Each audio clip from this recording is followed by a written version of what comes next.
Today is 12 November Saturday और 14, 15, 16 इन 3 दिनों में आपके एग्ज़ाम होने जा रहे हैं एसएससी जेई प्री के। आई होप आप सभी लोगों ने डेट्स देख ली होगी, वेन्यू देख लिया होगा, सब चीज़ें चेक कर ली होगी कि कहाँ आपका सेंटर है, आपको कैसे जाना है, सब चीज़ें आपने प्लान कर ली होगी। तो मैं कुछ चीज़ें ऐड करना चाहता हूँ आपकी प्रिपरेशन में, आपके एग्ज़ाम से पहले, जो कि आपकी एफिशिएंसी को बढ़ा सकती है एग्ज़ाम के अंदर। तो मैं आज 2 चीज़ों पे बात करूँगा। पहला मोटिवेशनल एस्पेक्ट, दूसरा टेक्निकल एस्पेक्ट। पिछले 3 महीने से मैं आप लोगों को गाइड कर रहा हूँ एसएससी जेईई प्री के लिए, और ये मेरी लास्ट वीडियो होगी आप लोगों के लिए, एक क्लोजर वीडियो, ताकि आप अच्छा परफॉर्म, जितना भी परफॉर्म कर सकते हो उससे थोड़ा मैं ऐड ऑन करना चाहूँगा उसके अंदर। तो अभी देखा जाए तो आज 12 है और 14, 15, 16 को आपके एग्ज़ाम होने जा रहे हैं। तो मोटिवेशनल एस्पेक्ट का जो रोल है बहुत ज़्यादा है। 75% ये प्ले करेगा आपकी अभी परफॉर्मेंस में, और 25% के आसपास ये प्ले करेगा टेक्निकल एस्पेक्ट। टेक्निकल एस्पेक्ट्स में होंगे कुछ points, dos and don'ts, silly mistakes, ये सब। लेकिन इसका बड़ा ख़तरनाक रोल है इस टाइम पे। 2 दिन पहले काफ़ी बच्चे हैं ऐसे कोलैप्स हो चुके हैं कि जैसे उन्होंने कुछ पढ़ा नहीं है, या फिर रिवाइज़ कर रहे हैं, भूल जा रहे हैं आखिरी के 2 दिन। ये सब चलता रहता है, ये बहुत नॉर्मल सिचुएशन है। पहली बात तो इस चीज़ को समझो। तो करेंगे मोटिवेशनल एस्पेक्ट पे भी बात करेंगे। सबसे पहले की बात करते हैं टेक्निकल एस्पेक्ट पे, और उसके लिए सबसे पहले बात करेंगे सिली मिस्टेक्स के ऊपर, कि किस किस तरह की सिली मिस्टेक्स हो सकती हैं जो कि आपको अवॉइड करनी है। तो जैसे आप एसएससी जेईई का एग्ज़ाम देने जाते हो तो स्टार्टिंग में क्या होता है कि आपसे एक डिक्लेरेशन के ऊपर टिक करवाते हैं कि I will not do this, मैं चीटिंग नहीं करूँगा, ये सब ऐसे करके डिक्लेरेशन होता है। तो मैं चाहता हूँ कि ये सिली मिस्टेक्स का डिक्लेरेशन है, जो कि आपको डिक्लेयर करना है, साइन करने हैं अपने ऊपर, अपने इस डिक्लेरेशन के नीचे, कि आप ये सब चीज़ें करोगे। ठीक है, तो एक एक पॉइंट मैं आपसे डिस्कस कर रहा हूँ। इसको अच्छे से बोलना है, दिमाग के अंदर भर देना है इसको, क्योंकि क्वेश्चंस बहुत इजी होते हैं, कई क्वेश्चन बहुत इजी होते हैं, स्टिल कई क्वेश्चंस में ऐसा होता है कि सिली मिस्टेक्स के चांसेस बहुत ज़्यादा होते हैं और बच्चे उसको गलत करते हैं, आता हुआ क्वेश्चन गलत करते हैं। सिलेक्शन इस वजह से नहीं रुकता कि आपने नॉलेज कम थी आपके अंदर, सिलेक्शन इस वजह से रुकता है कि आपने जितनी नॉलेज थी उसको भी ढंग से इम्प्लीमेंट नहीं कर पाए। ठीक है, तो सिली मिस्टेक्स पे बात करते हैं। सबसे पहले पहला डिक्लेरेशन जो है, आई will read the questions completely. पहला सिली मिस्टेक्स का कारण कि आप क्वेश्चन को कंप्लीटली नहीं पढ़ते हो। कोई क्वेश्चन पढ़ोगे, कंप्लीटली पढ़ने का मतलब, इसके 3-4 एग्जांपल देता हूँ मैं आपको। पहला सबसे कॉमन एग्जांपल जो है इसका, कि आप नोट नहीं पढ़ते हो। नोट लिखा होता है तब भी उसको मतलब पढ़ लेते हो क्वेश्चन को, और जैसे ही देखते हो कि अच्छा ये है, शेयर स्ट्रेंथ है, या फिर कुछ भी देखते हो और सीधा ए लगा होता है, ए लगा देते हो या बी लगाते हो। ठीक है, तो नोट को पढ़ना है। दूसरी चीज़, हाँ, कई बार ऐसा होता है आप नोट पढ़ लेते हो, लेकिन जो ऑप्शंस होते हैं वो स्टेटमेंट्स वाले होते हैं।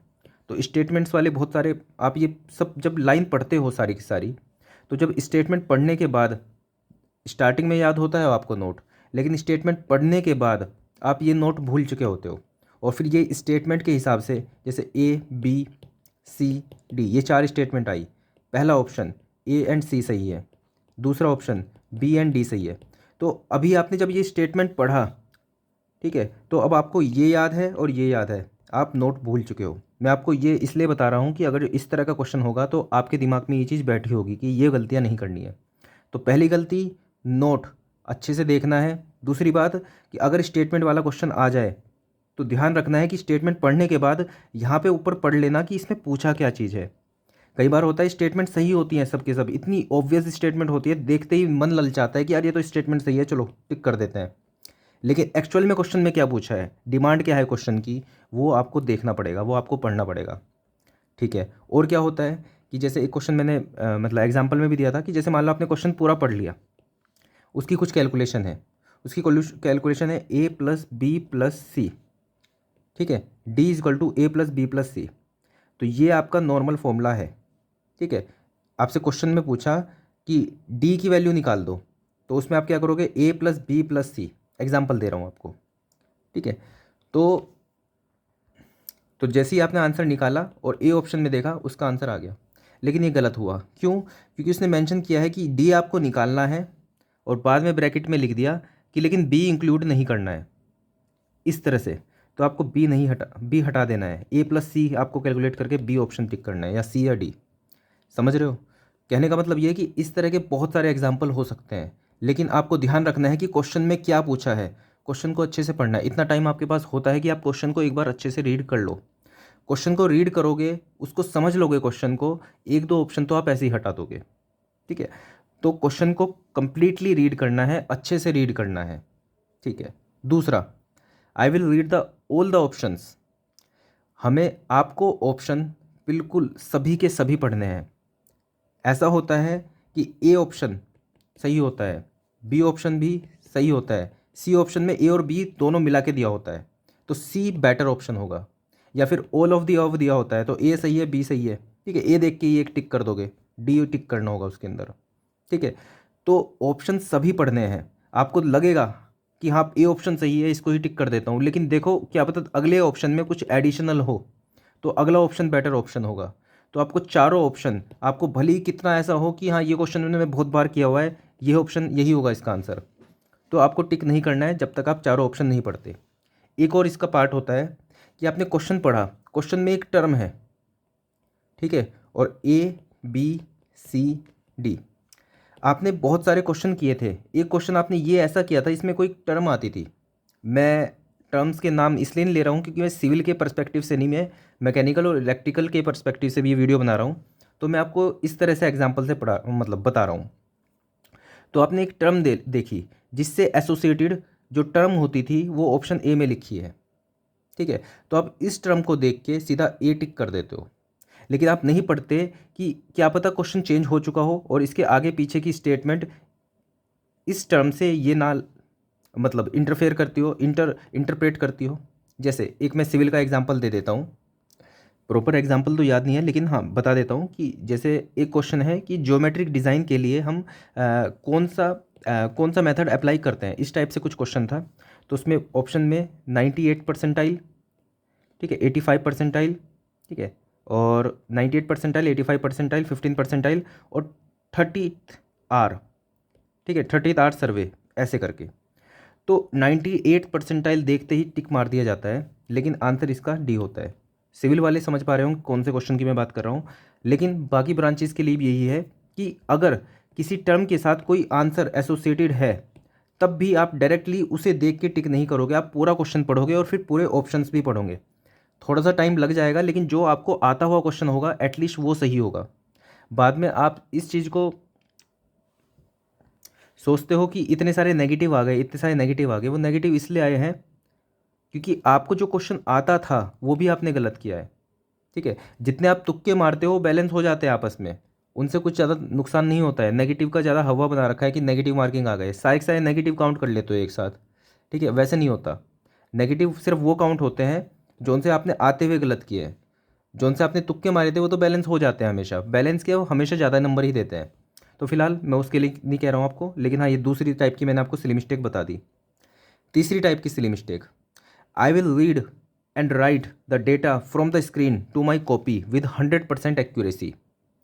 ऐसे करके बोलना, दीवार पे चिपका लेना इसको, और 2-3 बार इसको सोने से पहले, ठीक है, जागने के बाद इन सबको पढ़ना अच्छे से। ठीक है? ये भी आपके मार्क्स 5 से 10 नंबर इंक्रीज़ करा देंगे। ठीक है? क्योंकि जब 10 बार इसको पढ़ लोगे ना, तो क्वेश्चन करते हुए दिमाग में होगा कि हाँ यार ये वाली गलती तो नहीं करने जा रहा हूँ मैं, ऐसे। तो आप रीड और राइट करोगे डेटा को विद 100% एक्यूरेसी। इसका मतलब क्या है? ये बहुत कॉमन सी मिस्टेक है, होती है लगभग, कि आपने जो डेटा देखा उसमें कुछ नंबर्स थे, उसमें कुछ लेटर्स थे। जैसे रीजनिंग की बात करूँ मैं, ठीक है, तो आपने वहाँ से 1 2 1 4 1 1 1 7 8 इस तरह से करके आपने कोई नंबर देखा। रीजनिंग में इस टाइप के क्वेश्चन आते हैं, और आपने जब उसे कॉपी में उतारा तो आपने कहीं पे कोई लेटर मिस्टेक करके 1 का 2 लिख दिया, किसी वजह से हो जाता है, जल्दी जल्दी में हो जाता है। तो आप इन चीज़ों का स्पेशली ध्यान रखोगे कि जो चीज़ आपने देखी है उसको बिल्कुल ध्यान से, बिल्कुल नीटली आप उतारोगे। कई बार ऐसा होता है उतारते तो सही हो, लेकिन जल्दी जल्दी में इस तरह लिखते हो कि 2 का 3 बन जाता है। ठीक है? तो इन चीज़ों का ध्यान रखोगे, इतनी भी जल्दी नहीं मचानी है, क्योंकि आंसर सही होगा तभी 1 नंबर मिलेगा। जल्दी जल्दी में कर दिया, कोई ये नहीं देख रहा है कि कितनी जल्दी आपने क्वेश्चन सोल्व कर दिया। प्रॉपर टाइम लो उस चीज़ को, आंसर सही करो उसका, ठीक है। तो जो भी क्वेश्चन है, जो भी चीज़ें लिखी हैं, उनको नीटली आप अपनी कॉपी में उतारोगे, अपनी रफ पेपर में, और उसके बाद उसको सोल्व करोगे। कई बार आप कैलकुलेशन 27 × 5 ऐसे करके करते हो, ठीक है, 5 का 3 बन गया, उसके मल्टीप्लाई करके कोई सा ऑप्शन मैच हो गया, लो हो गया टिक, बाद में हो गया गलत। तो जो भी चीज़ें देखो उसको बिल्कुल नीटली कैलकुलेशन करनी है, कैलकुलेशन में करना जल्दी, लेकिन उसको कम से कम सही सही उतारोगे तभी तो कैलकुलेशन भी सही होगी। एक और एग्जांपल देता हूँ इसका बड़ा प्यारा, कि जब आप ABCD लिखते हो, ABCD MNOPQRSTUV, देखो UV आप इस तरह से लिखते हो, मैं तो कई बार मेरी गलती हो चुकी है कि UV ऐसे हो जाता है, और जब जिस टाइम पे आप सोल्व कर रहे होते हो तो इसका नंबर जो होता है, इसकी जगह V लिख देते हो, इसकी जगह U लिख देते हो। मतलब ये बहुत कॉमन मिस्टेक हो जाती है, ठीक है, आपसे नहीं होती होगी लेकिन स्टार्टिंग में होती है लोगों से ये। तो ये एग्जाम्पल दे रहा हूँ मैं कि इतना साफ साफ लिखो इसको, UVWXYZ, ठीक है, इस तरह से करो कि जो भी चीज़ें आपने देखी डेटा, उसको सही सही उतारो कॉपी में। इससे भी आपके 2-4 नंबर तो बढ़ेंगे, क्योंकि यहाँ पे बहुत ज़्यादा गलतियाँ होती है। आगे बढ़ते हैं। Next type of silly mistake, एक डिक्लेरेशन और, कि I will interpret the things wisely, if feeling any doubt then I will mark that question for review, ठीक है।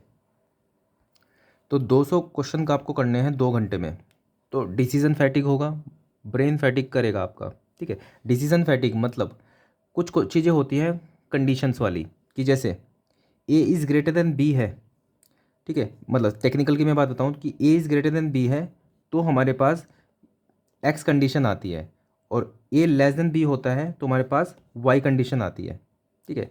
तो ये सिंपल सा मैं आपको बता रहा हूँ, ठीक है। तो आपने A और B जब डेटा होगा 200-250 मिलीमीटर इस टाइप से, तो आप कई बार क्या करोगे, इसको ही उल्टा कर दोगे यहाँ पे, कि X की जगह Y रख दिया, Y की जगह X रख दिया, ठीक है। ये बहुत नॉर्मल सी चीज़ है, मेरे से भी गलती होती है, उनको ही देख के मैं आपको बता रहा हूँ। और जो मैंने टेक्स्ट बुक पे देखे हैं जो गलतियाँ हुई है, उसमें साफ साफ पता चल जाता है कि इतने बच्चे इस क्वेश्चन को सही कर पाए, तो वहाँ पे साफ साफ दिख जाता है कि ये किस वजह से गलती हुई है, वो सिर्फ इस वजह से गलती होती है, डिसीजन फैटिग, डिसीजन नहीं ले पाते, ये सही से इंटरप्रेट नहीं कर पाते हो चीज़ों को। तो तरीका उसका ये है कि आपका जो डेटा है कि A is greater than B पे ये एक्स कंडीशन होती है, तो इसको लिख लो, B is greater than C पे ये वाई कंडीशन होती है, इसको लिख लो। उसके बाद डेटा इंटरप्रेट करो कि हाँ डेटा ये सही है, ठीक है, एक्स आएगा हमारा answer, option B is correct. इस तरह से ये मत सोचो कि A is greater than B तो शायद इसका वाई होता था, ठीक है, तो वाई ए टिक कर दिया ना, ये है तो लिख लो सामने। अगर आपको दिक्कत हो रही है तो सामने लिख लो, उसको सोचने में दिक्कत हो रही है, कई बार टेबल होता है पूरा, वैल्यूज़ के हिसाब से टेबल होता है कि 10 से लेके 20 तक, 20 से लेके 30 तक, 30 से लेके 35 तक, इस तरह से पूरा टेबल होता है। आपने वैल्यू निकाल दी 25, उसके 25 उसके दिमाग में सोच रहे हो कि 25 पे शायद हाई होता था या मॉडरेट होता था, तो आपको 25 पे क्या होती थी ये नहीं सोचना है, आपको टेबल बना लेना है यहाँ पे, और यहाँ पे लिख लेना, बहुत आसान होगा, जल्दी हो जाएगा। उल्टा ये जो आप सोच रहे हो ना, इसमें दिमाग को थका रहे हो और आप, और आगे आपका टाइम और वेस्ट होगा। तो थोड़ा इजी रखना चीज़ों को, अगर टेबल बना सकते हो टेबल बना लेना शॉर्ट में, और उसका देख लेना वैल्यू क्या है, वैल्यू आ रही है यहाँ पे, ये बिल्कुल बच्चों की तरह, कोई गलती का मौका ही नहीं देना है, ठीक है। आगे बढ़ते हैं। तो ये सब करने के बाद भी आपको फिर भी डाउट रह जाए तो उसको रिव्यू में डाल देना, और लास्ट में एक बार देख जरूर लेना उसको, ठीक है। अगला, my selection will be confirm if I will able to see all 200 questions and attempt the easy and average questions with 100% accuracy. इसका मतलब सिंपल ऐसा है कि पेपर बहुत ईजी आता है, 200 क्वेश्चन में से 100+ क्वेश्चन तो बिल्कुल ईजी होते हैं, बहुत आराम से हो जाएंगे आपसे, ठीक है। ये अगर आपने सिर्फ छाँट छाँट के भी निकाल दिया ना इन क्वेश्चन को, ठीक है, तब आपका सिलेक्शन हो जाना है, ठीक है। तो आपको 200 के 200 क्वेश्चन तो देखने ही हैं। रीजनिंग है, रीजनिंग, ठीक है। अब थोड़ा सा चालाकी करने लगे हैं, पहले 2-3 तो सही आएंगे, फिर बीच में बहुत टफ आने स्टार्ट हो जाएंगे, ठीक है, और उसके बाद लास्ट के ईजी हो जाएंगे। तो इस चीज़ को ध्यान से, और ऐसा भी मत सोचो कि लास्ट से स्टार्ट करूँ उल्टा चलूँ नहीं, ऐसे मत सोचना, पहले से स्टार्ट कर सकते हो। देखो पहला क्वेश्चन हो पा रहा है क्या, अगर हो पा रहा है जल्दी से कर दो। दूसरा क्वेश्चन 2 मिनट से ज़्यादा लग रहे हैं, छोड़ दो, रिव्यू कर लो, बाद में देख लेना, कोई ऐसे भागा नहीं जा रहा है वो क्वेश्चन, वो वहीं पे रहेगा। लग रहा है आपको कि जैसे कोई नंबर सिस्टम वाला है, 2:25, 3 रेशो क्या होगा, सोच ही नहीं पा रहे हो क्या है, ऑप्शन मैच ही नहीं हो पा रहा है, ठीक है, या फिर बहुत बड़ा सा नंबर हो गया कि इसके अंदर बहुत कैलकुलेशन लगेगी, क्यूब रूट, क्यूब की पावर 4, ये आपको करना पड़ेगा तब आपका आंसर आ जाएगा, तो अभी के लिए छोड़ दो। तीसरा क्वेश्चन आया, राउंड टेबल का आ गया। ठीक है, 10 स्टेटमेंट दे रखी है। ठीक है, इन सबको पढ़ने के बाद, हाँ इजी हो सकता है क्वेश्चन, लेकिन 10 स्टेटमेंट पढ़ने के बाद तब आपका आंसर आ जाए। ठीक है, लेकिन ऐसा भी हो सकता है टफ क्वेश्चन हो, आपका आंसर ना आए, तो इसको लक के ऊपर मत छोड़ना, इसको बाद के लिए छोड़ देना। ठीक है, चौथा क्वेश्चन बड़ा ईजी आया, कर दिया। पांचवा क्वेश्चन डाइस के ऊपर आया, आता है, कर दिया। छठा क्वेश्चन फिर से ऐसे ही सोचने वाला आ गया, दिमाग को थकाना नहीं है, लास्ट के लिए छोड़ देना उसको। ठीक है, मार्क कर दो, आगे बढ़ो। सातवां क्वेश्चन, आपको 200 के 200 क्वेश्चन देखने हैं, क्योंकि इसके अंदर 100+ क्वेश्चन ऐसे होंगे जो बहुत ज़्यादा इजी होंगे, आपकी बहुत कम नॉलेज से भी वो हो जाएंगे, कॉमन सेंस से भी हो जाएंगे एटलीस्ट वो। ठीक है, कई क्वेश्चन ऐसे होते हैं, ऑप्शन देखो 1, 10, 100, 1000, इस तरह से, मतलब आपको एक आइडिया भी है ना उसका कि वो फिजिकल एंटाइटी क्या है टेक्निकल के अंदर, कि मान लो चेन लेंथ की बात कर रहा है या फिर चेन टेप, मतलब कुछ भी बात कर रहा है वो, आपको उसका आइडिया भी है ना, तब भी आप उसका बिना सोल के टिक मार सकते हो, थोड़ी सी कॉमन सेंस का अगर जो इस्तेमाल करोगे, एटलीस्ट 2 ऑप्शन तो हटा सकते हो। ठीक है, तो इस चीज़ का इस्तेमाल करना है वहाँ पे। ठीक है, तो 200 क्वेश्चन आपको देखने हैं पूरे, ये मत सोचना कि मैं तो 150 करूँगा, एक्यूरेसी से करूँगा, लेकिन वो 150 जो क्वेश्चन हुए वो टफ वाले हुए, क्या करोगे फिर, टाइम निकल जाएगा, 150 भी नहीं कर पाओगे। 200 के 200 करने हैं, टाइम नहीं लगाना है, जो बीच वाले क्वेश्चन है उनको छोड़ देना है। ये 200 में से भी 150 ही करोगे आप, 200 में से 150 ही करोगे आप, लेकिन ये होगा कि ये फैले हुए 150 क्वेश्चन है, आपको चुन चुन के निकालने हैं, इस तरह से करोगे आप। ठीक है, तो आपका सिलेक्शन पक्का हो जाएगा अगर जो आपने 200 के 200 क्वेश्चन देख लिए और उसमें से ईजी क्वेश्चन निकाल दिए। आगे चलते हैं।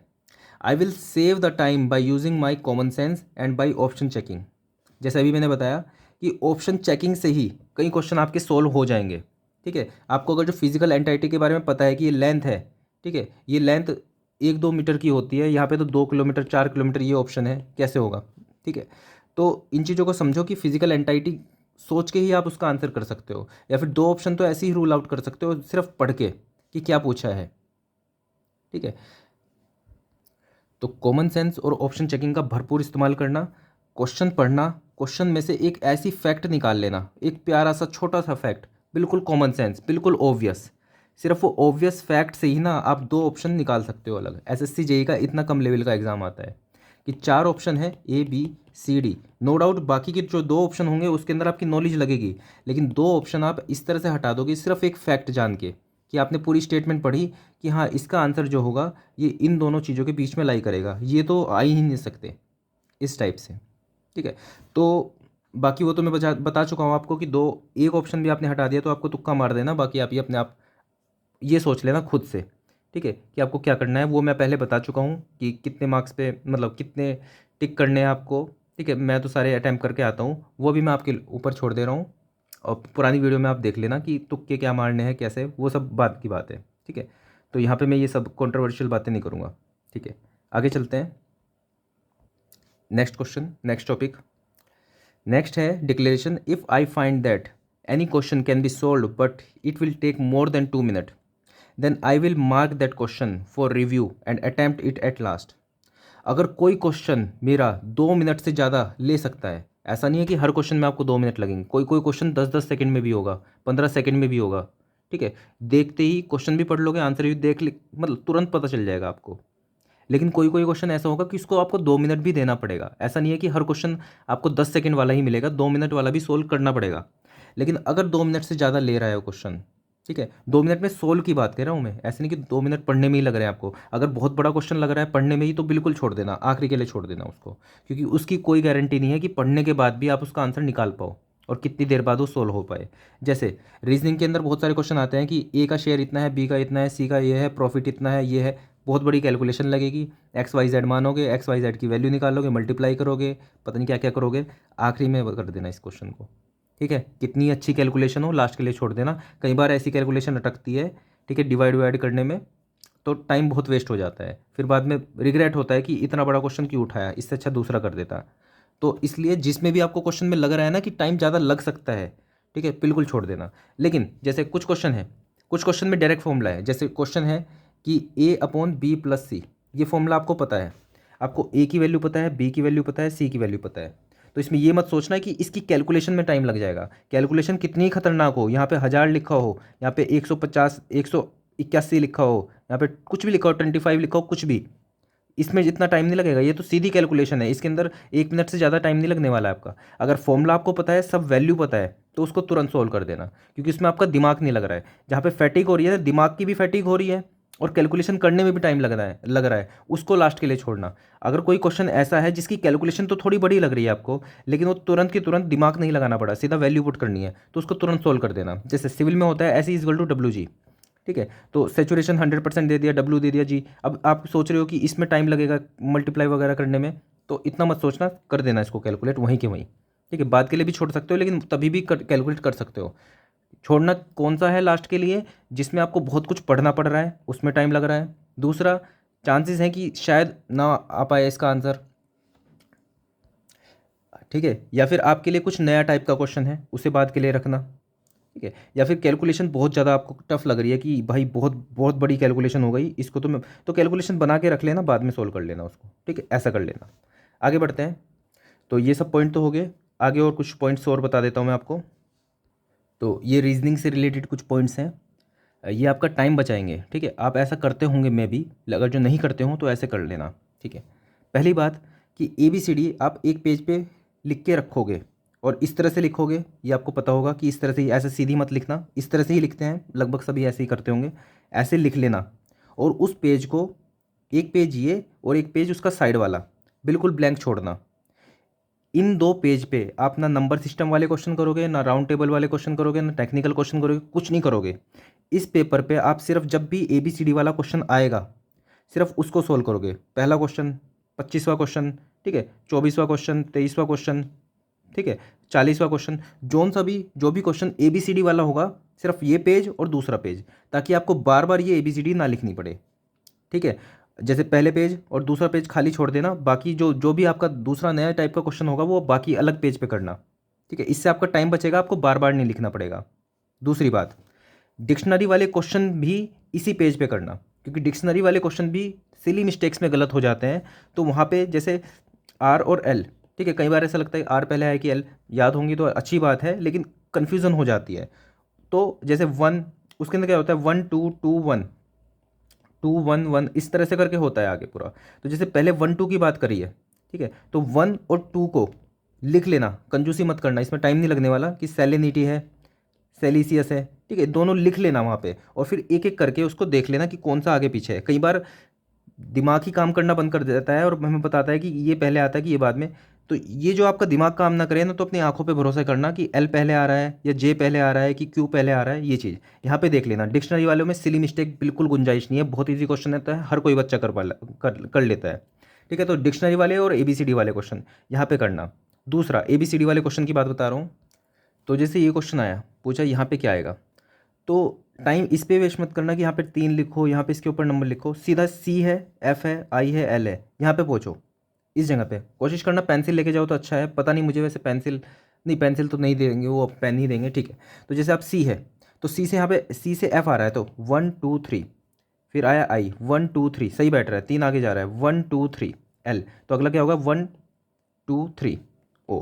इस चीज़ पे भरोसा मत करना कि वहाँ पे प्लस माइनस आप सही कर पाओगे, सीधा इस तरह से जंप करना, इस तरह से जल्दी भी होगा और गलती होने की गुंजाइश बहुत कम होगी। X, C के उल्टा X है, ठीक है, ठीक है, और F के उल्टा U है, ओके, I के उल्टा R है, ठीक है, O के उल्टा क्या है, L, ठीक है, ठीक है, L के उल्टा O है और यहाँ पे O के उल्टा है L, ये चीज़। तो मतलब इस तरह से करोगे तो टाइम कम लगेगा। जैसे 4 4 5 5 भी होगा तो 1 2 3 4, जी के बाद 1 2 3 4, उसके बाद 1 2 3 4, इस तरह से आप पैटर्न जल्दी निकाल लोगे। ये मतलब मेरी तरफ से थोड़ी एडवाइस है आपको। दूसरा, कि जितने भी आपने ABCD और 1 2 3 4 नंबर सिस्टम वाले क्वेश्चन लिखे हुए हैं ना, मतलब किए हुए हैं, बुकमार्क किए हुए हैं, उनकी आज ही कॉपी में लिख लो उनको सबको एक साथ, और उनको देख लो कि किस किस तरह से मतलब आती हैं चीज़ें। जैसे जैसे ये क्वेश्चन है, बैट को हम 1 3 2 6 2 1 9 2 1 लिख सकते हैं, तो डिप को क्या लिखेंगे। तो पहली बात तो इस चीज़ को समझ लो कि वहाँ पे दिमाग लगाओगे, ठीक है, सोल्व कर सकते हो, टाइम ज़्यादा लगेगा। अगर आपने इस टाइप के क्वेश्चन, अगर किसी पर्टिकुलर टाइप के क्वेश्चन कर रखे हैं, तो वहाँ पे बहुत अच्छा चांस है कि आप उसको क्वेश्चन को जल्दी से कर दोगे। इसके अंदर ऐसा नहीं है कि कोई ज़्यादा दिमाग चला पा रहा है, कोई कम, ऐसा बिल्कुल नहीं है। आपने क्वेश्चन अगर जो हर तरह का प्रैक्टिस किया हुआ है, तो आप वहाँ पे कर दोगे। जैसे इसका लॉजिक क्या लगेगा, बी है, बी से पहले वाला और बी के बाद वाला 1 एंड 3, बी से पहले वाला ए, बी के बाद वाला सी, तो 1 एंड 3, ए से पहले वाला क्या है, Z 26, उसके बाद वाला क्या है B 2, T क्या है, T है यहाँ पे, इससे पहले वाला क्या है 19 और इसके बाद वाला क्या है 21। इस तरह से लिख दिया। तो मतलब ये टाइप ऑफ क्वेश्चन था। अब ये आपने देख लिया, अगर नहीं देखा होता आपने क्वेश्चन तो वहाँ पे आपको मुश्किल हो जाती है ये क्वेश्चन को समझने के लिए कि यार ये कैसे है। कई बार ऐसा होता है इन सब का सम ही हो जाता है, कई बार ऐसा होता है इनके उल्टे का सम हो जाता है, कई बार ऐसा होता है कि ये जो है नंबर इसका आधा नंबर लिखा हुआ है। तो ये कुछ भी हो सकता है, ये जितने ही पैटर्न हो सकते हैं उन सबको कॉपी में लिख लो और उनको रिवाइज करते रहना। ठीक है, वहाँ पे अगर आपने सभी लगा के देख लिए पहली दूसरे में ही आपका आंसर आ जाएगा। अगर आपने नहीं किया होगा तो थोड़ी मुश्किल हो जाएगी, तो बाद के लिए छोड़ देना, लेकिन आप आंसर निकाल दोगे उसका अगर टाइम बचेगा तो ये जितने भी मैंने आपको पॉइंट बताए और इनके अंदर जो भी एडिशन है आपने खुद से एक्सपीरियंस किया है, इन सबको लिख लेना पॉजिटिव सेंस में। जो भी पॉइंट होगा वो पॉजिटिव सेंस में लिखा है, मैंने नोट करके नहीं लिखा है कि मैं ये काम नहीं करूँगा, क्योंकि नेगेटिव सेंस में जो भी आप चीज़ लिखते हो तो उसका कोई मतलब नहीं होता, नो की कोई इमेज नहीं होती। पॉजिटिव सेंस में लिखना कि मैं सारे क्वेश्चन को कंप्लीटली रीड करूंगा, मैं सारे ऑप्शंस को रीड करूंगा, मैं डेटा को अच्छे से उतारूंगा, मैं सही से इंटरप्रेट करूंगा, मेरा सिलेक्शन हो जाएगा अगर 200 के 200 क्वेश्चन मैंने कर दिए। इन सबको लिख लेना और बार बार पढ़ लेना, तभी आपके दिमाग में रहेगा कि इस तरह की दिक्कत, इस तरह की जो मिस्टेक है आपको नहीं करनी है। तो ये चीज़ सिर्फ पढ़ोगे भी ना तो वहाँ पे ये चीज़ गलतियाँ नहीं करोगे, और सिर्फ इन गलतियों से भी बच गए तो 10 नंबर आपके ऐसे ही इंक्रीज़ हो जाएंगे। आपने आज तक जितने भी मॉक टेस्ट दिए होंगे, हर कोई बच्चा ये अपने आप से एनालाइज कर ले कि सिर्फ सिली मिस्टेक्स में आपके कितने नंबर कटते हैं। ठीक है, तो इस चीज़ का ध्यान रखेंगे आप। ठीक है, हाँ, इसके साथ साथ एक बूस्ट करने वाली जो चीज़ होती है मार्क्स को, वो होती है जो हम तुक्का लगाते हैं। तो उसके लिए मैंने दूसरी वीडियो बना रखी है। ठीक है, उसका मैं क्या कहते हैं एंड स्क्रीन पे एक तो वीडियो डाल दूंगा वो, और नीचे भी मैं उसको डिस्क्रिप्शन बॉक्स में डाल दूंगा, तो आप वहाँ से देख सकते हैं। आगे बढ़ते हैं, अब कुछ जनरल चीज़ों पे आ जाते हैं। आपके एडमिट कार्ड के ऊपर इंस्ट्रक्शंस जो दिए हैं अच्छे से पढ़ लेना, ऐसे ही नहीं दिए होते, कई बार सिर्फ उन्हीं वजह से ब्लंडर भी हो जाता है। तो अपना एडमिट कार्ड आईडी फ़ोटो की ज़रूरत होगी तो फ़ोटो ले लेना। ये नहीं है कि मतलब 10 जगह पूछ रहे हो फ़ोन करके कि फ़ोटो रखना है कि नहीं, अगर रखा है तो जेब में रख लो। उसको पूछने में 10 जनों से उसमें टाइम वेस्ट क्यों कर रहे हो, फ़ोटो कोई ज़्यादा जगह तो ना ले लेगा आपकी जेब में।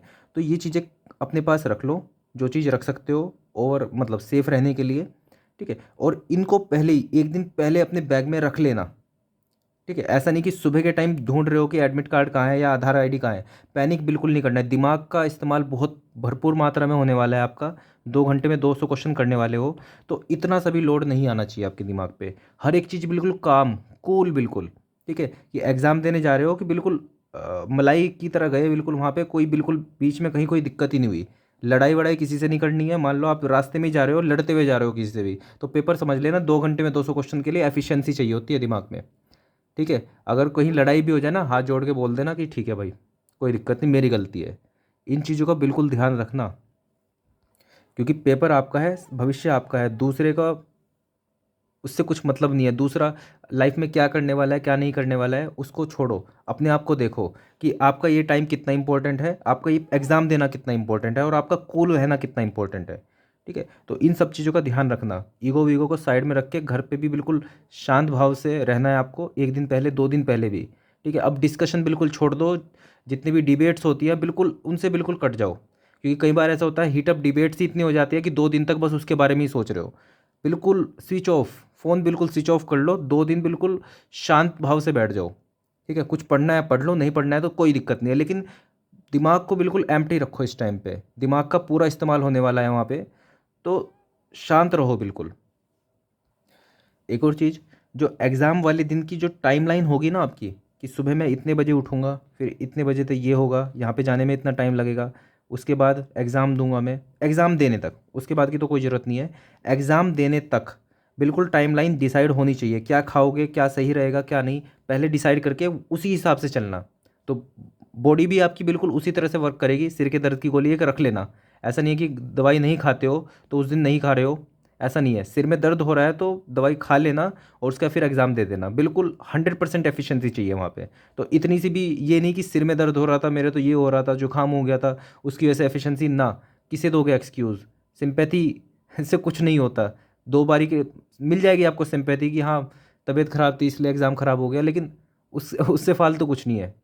ठीक है, तो सिंपैथी से दूर हटो।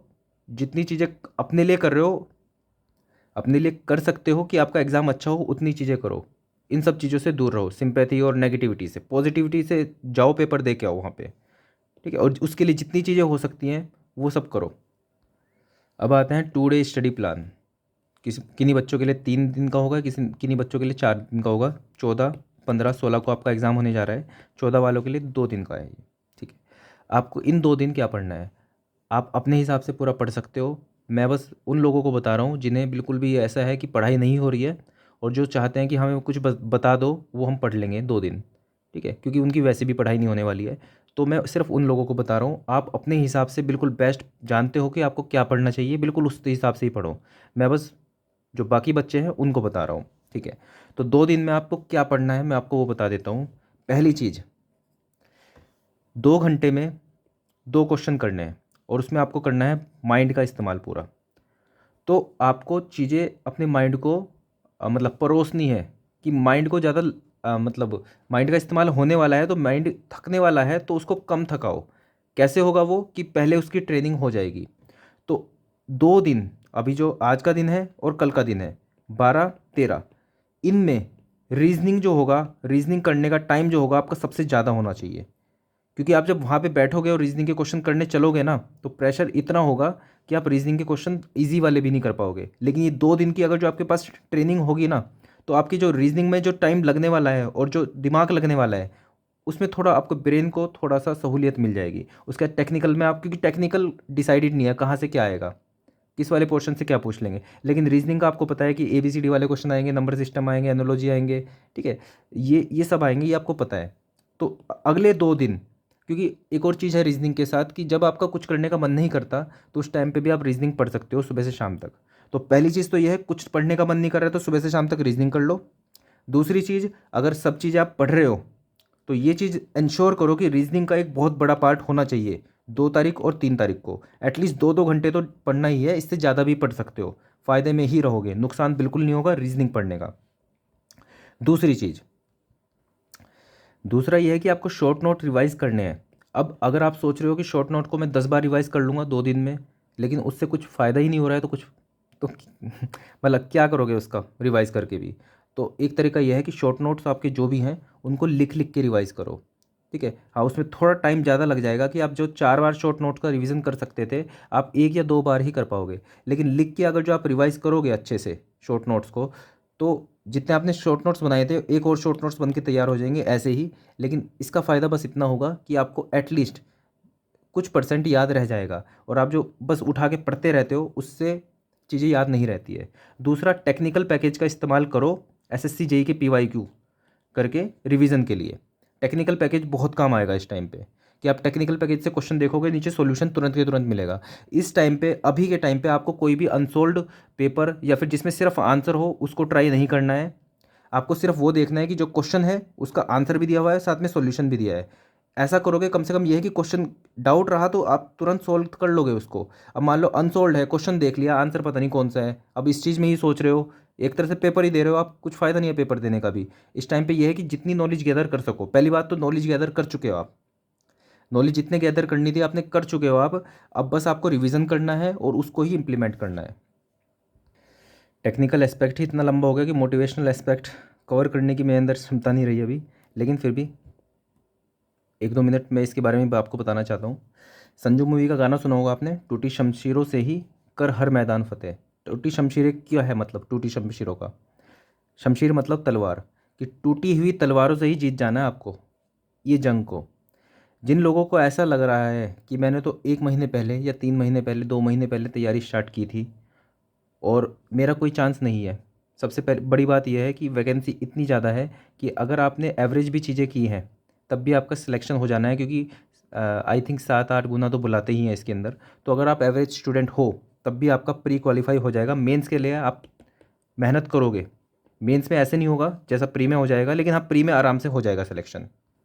लेकिन ये होगा कब, आपकी नॉलेज है इतनी, सिलेबस था बहुत बड़ा और उसका, चलो ये तो बहुत ज़्यादा मैंने बना दिया, ठीक है मान लेते हैं, आपकी जो नॉलेज है वो इतनी है, ठीक है। अब आपको पेपर पेपर तो लिखना ही है, ठीक है।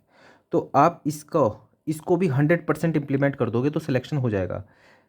अगर आप पूरी, अगर जो पढ़ लेता पूरा नॉलेज आप ले लेते, पहली बात तो पूरी नॉलेज ले लोगे तब भी श्योरिटी नहीं है कि मतलब ये पूरी नॉलेज है भी कि नहीं है।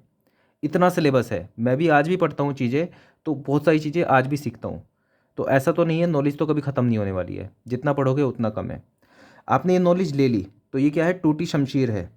अब आपको इससे ही जीतना है, जो है बस उससे जीतना है। जो एक तरह से अगर जो इसको कंपेयर करो, ये टूटी शमशीर, ठीक है, को सिलेबस मान लो कि जो आपने सिलेबस कवर किया है, और एसएससी जेई, ये आपकी लड़ाई है इसके साथ। आपको इस टूटी हुई तलवार से ही जीतना है इसको। कभी ये चीज़ सोच के देखो, जो इंडियंस थे, ठीक है, इंडियंस थे, ब्रिटिशर्स का राज रहा, कोई ऐसा थोड़ी ना था कि बिल्कुल प्रैक्टिस की थी उन्होंने, तैयारी थी पूरी कि हाँ अब तो ब्रिटिशर्स के बराबर मुकाबला करने की क्षमता आ गई है, अब लड़ेंगे ना। जो भी रिसोर्सेज थे, जो भी उनके अंदर था, जज्बा था, बस जुनून था, ठीक है, ब्रेव थे वो लोग, करेजियस थे, ठीक है, वो डरपोक नहीं थे कि नहीं यार अभी तो तैयारी नहीं है, ब्रिटिशर्स तो ज़्यादा ताकतवर हैं, अभी नहीं लड़ते हैं, बाद में लड़ेंगे, ठीक है, फिर तो हो लिया था आज़ाद देश, ठीक है। तो ये नहीं सोचना है कि नॉलेज तो कम है मेरी, थोड़ा सा 1 साल और पढ़ूंगा तब नॉलेज आएगी, तब जाके सिलेक्शन लूँगा ना। जितनी नॉलेज है इससे ही निकालना है पेपर, इससे निकल जाएगा पेपर, क्योंकि 3 एस्पेक्ट हैं उसके अंदर, टेक्निकल, रीजनिंग, जीके, ठीक है। इसमें थोड़ा थोड़ा भी आपने वर्क किया है ना तो हो जाएगा। इस चीज़ को इंश्योर कर लो कि सिली मिस्टेक नहीं होने की। ये सब जो है ना चीज़ें, ये जो चीज़ें मैंने आपको बताई थी, अरे कहाँ चली गई कितना सारा, हाँ, ये सब चीज़ें जो मैंने बताई है, लिख लो इनको और बोलो इनको, एक एक चीज़ को, सिली मिस्टेक कि मैं ऐसे ऐसे करूँगा, वहाँ पे उन चीज़ों को इम्प्लीमेंट करो। जो आपकी नॉलेज है ना, मैं श्योर हूँ सिर्फ इस नॉलेज से ही सिलेक्शन निकाल लोगे आप, क्योंकि एवरेज का सिलेक्शन हो जाना है। वैकेंसी इतनी ज़्यादा है, इतनी ज़्यादा गुना बच्चे बुला रहे हैं, तो एक एवरेज बच्चे का सिलेक्शन हो जाएगा अगर सिली मिस्टेक नहीं करते हो। नॉलेज कम है उससे फ़र्क नहीं पड़ेगा, लेकिन अगर आपने अच्छे से इम्प्लीमेंट कर दी इस नॉलेज को तो सिलेक्शन 100% हो जाना है, ठीक है। अभी बिल्कुल एनर्जेटिक रहो, ऐसा नहीं है डर के मत रहो, डर के रहोगे तो नहीं हो पाएगा, ठीक है। एग्जाम्पल दूँ तो कभी सुना है आपने कि भगत सिंह के बारे में सुना होगा कि हंसते हंसते फांसी पे चढ़ गए वो। कभी आपने किसी के बारे में सुना है कि रोते रोते उसने मतलब सेक्रीफाइस कर दिया, या फिर रोते रोते फांसी पे चढ़ गया। रोने वाले को शायद कोई कभी याद नहीं रखता है, ठीक है, रोते रोते ये हो गया। अगर कुछ बड़ा काम भी किया है ना, लेकिन रोते रोते कभी नहीं लगेगा उसके आगे, रोते रोते कोई बड़ा काम भी किया है ना तब भी वो काउंट नहीं होता, ठीक है। तो हंसते हंसते ये क्यों है, वॉरियर बनो ना यार, ठीक है, नॉलेज कम है, एग्ज़ाम बड़ा है, करो ना इसको, फेस करो, तभी तो चैंपियंस कहलाओगे। सारी नॉलेज ले ली, ठीक है, तब तो हो गया, कोई दिक्कत नहीं है। फिर आप बड़ी के लिए, हमेशा ऐसे ही होता है, अगर जो आपने ज़्यादा नॉलेज गेन कर ली ना, फिर आप बड़े एग्जाम के ऊपर वर्क करोगे, ठीक है। तो ये है कि हमेशा कमी नॉलेज के हिसाब से ही होता है। जब ज़्यादा नॉलेज एक्वायर कर लेते हो तो सेटिस्फेक्शन नहीं हो पाता आपका, कि आप, ऐसा नहीं होता कि बहुत ज़्यादा कोई यूपीएससी की तैयारी कर रहा है, वो क्लर्क का, मतलब ऐसा नहीं होता है कि क्लर्क का वो निकाल सकता है एग्ज़ाम, लेकिन हाँ इतना वो होगा उसके अंदर कि क्लर्क की तैयारी करके निकाल सकता है, लेकिन नहीं निकालता है। क्यों? हमेशा यही होता है एस्पेक्ट, नॉलेज कभी पूरी नहीं होती। एक बार नॉलेज आपकी अच्छी हो गई तो आप फिर बड़े एग्ज़ाम को टारगेट करते हो, ठीक है। तो अभी जो आपकी नॉलेज है बिल्कुल परफेक्ट है, जितना आपने पढ़ लिया बिल्कुल परफेक्ट है, यही सिलेबस था, यही आपने पढ़ लिया। बाकी जो भी था आउट ऑफ सिलेबस है, इसी से पेपर निकालना है और इसी से पेपर निकालोगे। मेंस की करेंगे तैयारी, बिल्कुल मेरा वादा है आपसे, मेंस का मैं बिल्कुल अच्छे से गाइड करूँगा आपको, लेकिन ये मुझे निकाल के दो आप प्री, और ये निकल सकता है बिल्कुल। कैसे? अभी 2 दिन है, बिल्कुल एनर्जेटिक हो जाओ, जितनी नेगेटिविटी है भूल जाओ, बस पॉजिटिव रहना है आपको, अगले 2 दिन पॉजिटिव रहना है, ब्रेवली फेस करना है एग्ज़ाम को, और पेपर निकल जाएगा आराम से, ठीक है। जब 1-2 घंटे पढ़ लो ना, बिल्कुल बढ़िया एनर्जेटिक गाने सुनो, ठीक है, बढ़िया, ऐसे रोते धोते गाने मत सुनना, बढ़िया गाने सुनो, एनर्जाइज हो जाओ, उसके बाद फिर पढ़ो वापस से। रीजनिंग के मतलब रीजनिंग के जो सेट है लगा दो 50-50 क्वेश्चन के, ठीक है, 40-40 मिनट में 2-3 सेट निकाल दो, ठीक है, 2 दिन में बढ़िया। 2 दिन में भी बहुत अच्छा कुछ हो सकता है। कई बार ऐसा होता है कि एग्जाम से 1 दिन पहले सोच के बैठे हैं, 1 दिन पहले तो कोई तैयारी नहीं होती, चलो बात कर लो, यहाँ बात कर लो, मेरी तो तैयारी वो नहीं हुई है, मेरी तो तैयारी, ना ना, भूल जाओ इन सब चीज़ों को, सिंपैथी से कुछ नहीं होने वाला, रोने वालों को कोई याद नहीं रखता, ठीक है। कारनामे करने हैं आपको, बड़े बड़े हंस के करने हैं, ठीक है। तो जो चीज़ें मैंने आपको बताई हैं वो सब याद रखोगे, ठीक है। तो यार थक गया मैं भी, तो सही बता रहा हूँ, सिलेक्शन हो जाएगा, कोई ऐसी ज़्यादा बड़ी बात नहीं होगी। चलो, आज की इस वीडियो के लिए इतना ही। ऑल द बेस्ट आप सभी को, बहुत अच्छे से एग्ज़ाम देना है आपको, और ठीक है, all the best, thank you.